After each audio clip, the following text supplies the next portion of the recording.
ఆయన కొత్త రాగాన్ని తీసుకున్నారు, మళ్ళీ కొత్త పల్లవులు అందుకుని right time right leadership Modi గారి గురించే ఈ దేశం కోసం మోడీ అన్నట్టుగా మళ్ళీ కొత్త కీర్తనలు పాడడం మొదలుపెట్టారు. అసలు ఈ right time right leadership Modi అనేది ఈయన ఎప్పుడు గుర్తించాడు అని నేను అడుగుతున్నా. ఈయన ఎప్పుడు గుర్తించారు రైట్ టైం రైట్ లీడర్షిప్ అనేది? 2019 ఎన్నికల ముందు 2018లో కేజ్రీవాల్ గారు వచ్చి ఇదే రాష్ట్రంలో చంద్రబాబు నాయుడు గారికి మద్దతుగా ఎన్నికల ప్రచారం చేశారు. కేజ్రీవాల్ అంతా గొప్ప నాయకుడు లేడని ఈయన కీర్తించారు. అసలు చంద్రబాబే ఒక పెద్ద దిక్సూచి అని ఆయన చెప్పారు. అదే 2024 ఎన్నికలు వచ్చేటప్పటికి 2025లో ఇప్పుడు ఎన్నికలు జరిగే నాటికి కంప్లీట్గా ప్లేట్ ఫిరాయించి అసలు మోడీ లేకపోతే అంటూ ఆయన మళ్ళీ కొత్తగా మొదలుపెట్టాడు. ఏంటి ఈయన మోడీ గురించి గతంలో ఏం కీర్తించారు, ఈయన అభిప్రాయాలు ఏంటనేది ఒకసారి చూద్దాం. గతం అనేది కూడా మర్చిపోకూడదు కదా అని నేను ఒకసారి లోపలికి వెళ్తే, గత 11 సంవత్సరాలుగా మోడీ గారు ప్రధానమంత్రిగా ఈ దేశానికి సేవలు అందిస్తున్నారు.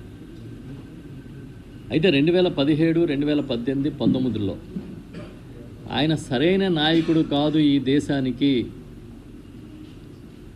అని చెప్పింది ఎవరు అంటే చంద్రబాబు నాయుడు గారు. పైగా ఆయన చెప్పాడు, ఈ దేశంలో మోడీకి సవాల్ విసిరిన మొట్టమొదటి నాయకుడు మనమే అని ఆయన స్టేట్మెంట్ ఇచ్చాడు. మోడీ డిక్టేటరు, అలాంటి డిక్టేటర్ని నేను తలదన్నే విధంగా మాట్లాడుతున్నానని కూడా ఆయన చెప్పడం జరిగింది. మోదీ పెద్ద దగాకోరు అన్నాడు, అద్వానీకే పంగనామాలు పెట్టాడు అన్నారు. ఇది ఎప్పుడు 2019లో. అసలు మోడీకి భయం అంటే ఏంటో తెలుస్తుంది. ఆయన గుండె ఓటమిని తట్టుకోవడానికి గుండె దిటవ చేసుకోవాలని కూడా 2019లో బహిరంగ లేఖ రాసింది కూడా చంద్రబాబు నాయుడు గారే. అసలు అవినీతి కుడితిలో మోడీ పడి గిలగిల్లాడుతున్నాడు అన్నారు. అది కూడా చంద్రబాబు నాయుడు గారి స్టేట్మెంట్. 2018లో పశ్చిమ గోదావరి జిల్లాలో ఇచ్చాడు ఆయన. అసలు ఈ రాష్ట్రానికి మోడీ చేసినంత ద్రోహం ఎవరో చేయలేదు, కాంగ్రెస్ కూడా చేయలేదని చెప్పింది కూడా చంద్రబాబు నాయుడు గారే. ఆయన మాటలు ఇవన్నీ రికార్డెడ్, ఎక్కడా ఫ్యాబ్రికేటెడ్ కాదు. ఆయన ఏం మాట్లాడారో అవే మేము చెప్తున్నాం. అసలు ఈ రాష్ట్రం మీదే మోడీ పగబట్టారు అని చెప్పాడు. ప్రధాని అసమర్థత, నేను కానీ ఒక పిలిపిస్తే ఈ రాష్ట్రం నుంచి కేంద్ర ప్రభుత్వ వాహనాలు కదలవని కూడా చెప్పాడు ఆయన.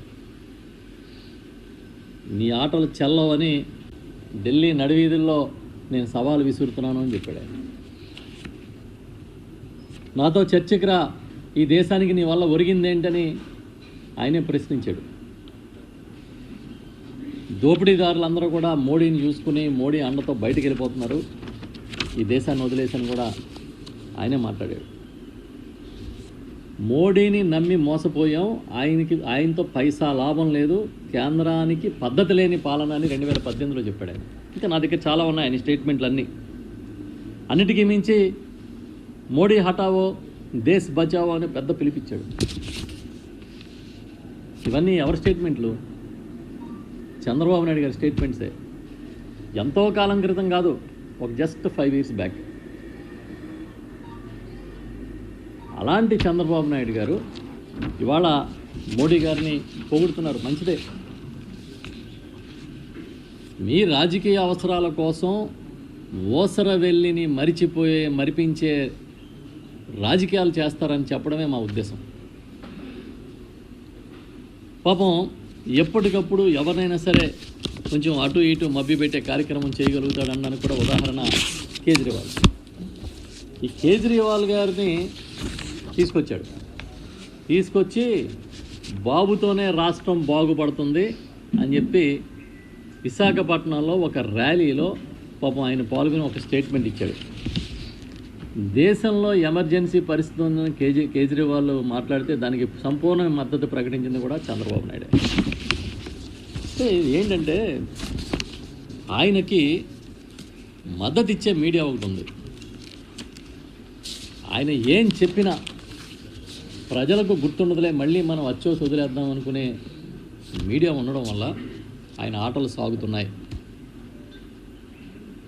నేను చాలా రాజనీతిజ్ఞుడని చెప్పుకునే చంద్రబాబు నాయుడు గారు 5 సంవత్సరాల కాలంలో ఆ రోజు పనికిరాడు, ఈ దేశానికే నష్టం జరుగుతుంది మోడీ గారి వల్ల అని చెప్పిన వాడు 5 ఏళ్ల కాలంలో ఈయన మనసు మార్చుకున్నాడా, లేకపోతే మోడీ గారిలోనే మార్పు వచ్చిందని ఈయన అనుకుంటా ఉన్నారా? ఏం జరిగి ఉంటుంది? చాలా చిత్రం. నిన్న ఇచ్చిన ప్రెస్ మీట్లో చూస్తే, ఆయన స్టేట్మెంట్లు చూస్తే కొన్ని విషయాలు చాలా తేటతెల్లంగానే అర్థమయ్యేటట్టుగా మాట్లాడాడు ఆయన. సంక్షేమం ఇస్తున్నామని బటన్ నొక్కితే ప్రజలు విశ్వసించట్లేదు, సంపద సృష్టించకుండా సంక్షేమ పథకాలు ఇవ్వడం సాధ్యం కాదు అని చాలా స్పష్టంగా చెప్పాడు ఆయన. అసలు ఈ సంక్షేమం అనేదే సెకండరీ, అదేమీ ప్రయారిటీ కాదు.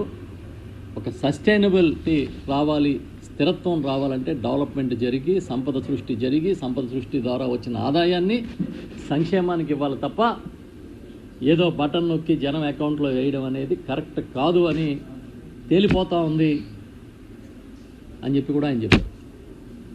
దాంతోపాటు ఆంధ్రప్రదేశ్, ఢిల్లీ ఉచితాలు ఇవ్వడం అనే మోడల్ని ఫెయిల్ అయిపోయింది, అది ఒక ఫెయిల్యూర్ మోడల్ అని కూడా ఆయనే నిన్న ప్రెస్ మీట్లో చాలా క్లారిటీతో చెప్పారు. నాకు ఒక డౌట్ వచ్చింది, ఒక సామాన్యుడికి వచ్చే డౌట్ నాకు కూడా వచ్చింది. మరి ఉచితాలు ఇవ్వడం అనేది ఒక ఫెయిల్యూర్ మోడల్ అయితే, సంక్షేమ పథకాలు బటన్ నొక్కి ప్రజల అకౌంట్లో నేరుగా ఇవ్వడం ఒక ఫెయిల్యూర్ మోడల్ అయితే, మరి సూపర్ 6 ఇస్తానని